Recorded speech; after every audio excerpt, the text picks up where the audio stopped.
அது மாதிரி அடுத்தது ஆடு மாடுகள் மேய தடை போடுறான். கால்நடைகளுக்கு மேய்ச்சல் இடம் கிடையாது.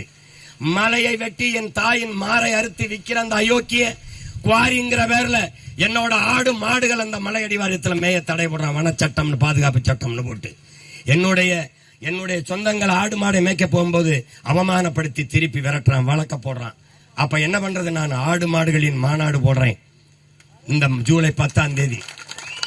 ஆடு மாடுகளின் மனச்சான்று உரையை உங்கள் மகன் பேசுறேன். அதுல அவன் சரியா வரல, நானே 2000-3000 ஆடு மாடுகளை திரட்டிட்டு வாங்கருவாளோட, இப்ப பாலையருவாளோட, அப்புறம் வாங்கருவாளோட மேய்க்க போவேன். எவன் குறுக்க வருவான்னு பார்ப்போம். ஏய், எத்தனை விதமான சிலம்பு இருக்கோ அத்தனை விதமான சிலம்பையும் கத்த வேணாம். குறுக்க வேணா வந்தா குறுக்கு ஒடிஞ்சு போயிரும். பார்த்து பண்ணிக்கணும். அங்க ஆடு மாடுகளை மேய்க்கிறேன்.